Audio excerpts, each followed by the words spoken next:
Hello, guys, welcome back to the channel. So, today we are starting with poem number 4 from class 10 English, and the name of the poem is How to Tell Wild Animals by Caroline Well. Caroline Wells, she was born on 1862 and died in the year 1942. She was an American writer who was famous for books based on mystery. Her famous works are At the Sign of the Sphinx in 1896, The Jingle Book in 1899, The Story of Betty in 1899, etc. Now, moving on to the introduction of this poem. Here in this poem, the poet has explained the characteristics of various wild animals in a very funny way. She has used language in a way that it generates humor. She is introducing the reader to various kinds of wild animals like Asian lion, Bengal tiger, bear, etc., explaining each of the animals in a very humorous way. Now, moving on towards the summary of this poem.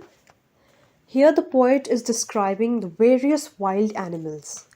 These animals are very dangerous, and she has introduced them one by one in a very funny way. First of all, she tells us about an Asian lion. She says that if you are visiting the jungles of the East and there you see an animal which has tawny skin and he roars so loudly that you will die out of fear. This means that you have seen an Asian lion. Next in the line is the Bengal tiger that she has explained to be a royal animal that at once attacks and kills a man. She says by adding humor that if this beautiful black striped animal kills you and eats you, then you have surely met a Bengal tiger. After this, she says that if the reader met an animal that has black spotted skin and it at once jumps on him, then it means that the reader has met a leopard. Moreover, she says that if one will cry out in pain, it may be of no use as the leopard will not stop attacking him. Then she moves on to the bear that she says will hug very tightly. This is the way to recognize a bear as it kills a person by hugging him very tightly. So she says that the bear will continue to hug us tightly and that is the only way to recognize him. After this, she asks a question to the readers that do they know how to recognize beasts that hunt their prey? Here she explains about hyenas, which she thinks have a smiling face, and the crocodiles that have tears in their eyes. This can be seen when they are killing their prey. The last one in the list is the chameleon. She says that it is a lizard-like creature, which doesn't have ears and wings, just like a lizard. Only this can help you differentiate between a lizard and a chameleon. She further says that the chameleon has a quality of changing its color according to the color of the surface. So, to explain this, she says that if the reader looks at the tree and if he can only see the tree, this means that there is a chameleon sitting on it which has already turned its color to brown, just like the branch of the tree. Now, moving on to the line by line explanation of each and every stanza of this poem. Moving on to stanza number 1. If ever you should go by chance to jungles in the east, and if there should you to you advance a large and tawny beast, if he roars at you as you're dying, you'll know it is the Asian lion. Here tawny, it means yellowish brown color of an Asian lion. And the explanation of the stanza is, the poet is telling the readers that how they can recognize various animals in the jungles of the East. So, in first stanza, she says that if the reader comes across an animal whose skin is yellowish brown in color And if it roars at him so strongly that he can die out of fear, it means that he has encountered an Asian lion. She has humorously explained the Asian lion, which could kill a person with its roar.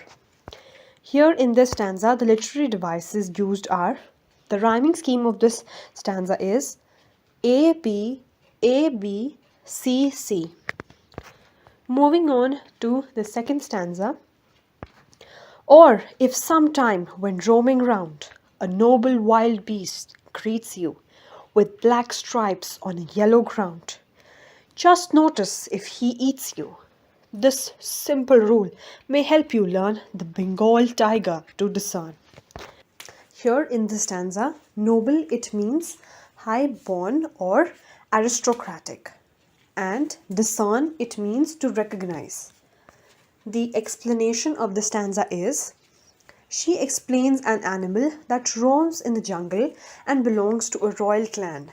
The color of its skin is yellowish with black stripes.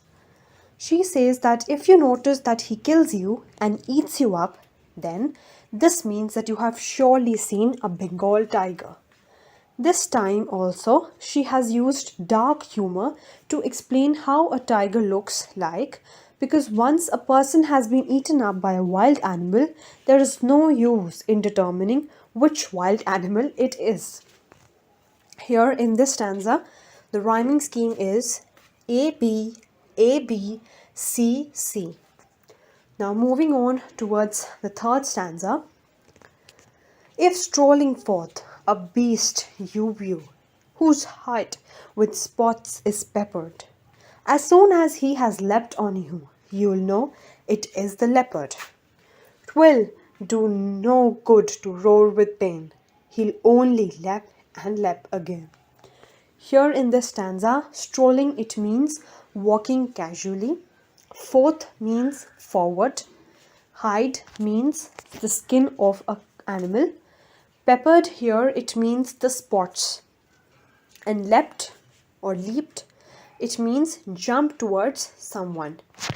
Now the explanation of the stanza is, the poet says that if you are casually walking in a jungle, you will meet an animal who has a skin with spots on it. This animal is so fast that it will leap on you at once, which means that it will jump on you. This jumping is an indication that it is none other than the leopard. Moreover, she adds that if you will cry out in pain, it is not going to be of any use as it will keep on jumping on you. So in this stanza, the poet has explained the characteristic of a leopard. Moving on towards its rhyming scheme here is A, B, A, B, C, C. Also, now moving towards the fourth stanza. If when you're walking round your yard, you meet a creature there who hugs you very, very hard, be sure it is a bear. If you have any doubts, I guess, he'll give you just one more caress. Here, yard, it means the background or the lawn area of a house. Caress, it means a gentle touch. Now, the explanation of the stanza is, if you are walking in the lawn area of your house and you meet a creature which hugs you tightly, it is a bear. She further adds that if you are still in doubt regarding the animal, the easiest way is that he will keep hugging and touching you very gently. This act of his will make you sure about its identity. You will come to know that it is a bear. Here in this stanza, the rhyming scheme used is A, B, A, B, C, C. Now, moving on towards the fifth stanza. Though to distinguish beasts of prey, a novice might nonplus, the crocodile you always may tell from the hyena thus. Hyenas come with merry smiles, but if they weep, they are crocodiles. Here distinguish, it means to differentiate. Beast of prey, it means any animals that hunts other animals for food. Novice, it means someone new to a job. Nonplus, it means be confused. Here, the explanation for the stanza is: the poet says that for someone who is new to the job, or a novice basically, of recognizing animals, it will be like a puzzle to recognize them and that hunt other animals for their food. So here the poet tries to help out the readers by telling the difference between two animals. He says that hyenas will be smiling wherever, if it is a crocodile, it is always in tears. Both of these animals are dangerous. Here in this stanza, the rhyming scheme used is A, B, A, B, C, C. Now moving on towards the sixth stanza. The true chameleon is small, a lizard sort of thing. He hasn't any ears at all, and not a single wing. If there is nothing on the tree, it's the chameleon you see. Here, the explanation of the stanza is: the poet says that the next is chameleon, which is a small creature. It looks like a lizard, but the difference between the two is that chameleon does not have ears and wings. Moreover, she says that chameleon has the ability to change its color according to the surface on which it is sitting. Therefore, if you see a tree and find nothing else on it, then it must be a chameleon sitting on it. It has changed its color into the color of tree, so as to differentiate it between the lizard. Here in this stanza, the rhyming scheme used is A, B, A, B, C, C.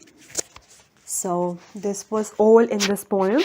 Hope you like it, and we'll meet you in the next video.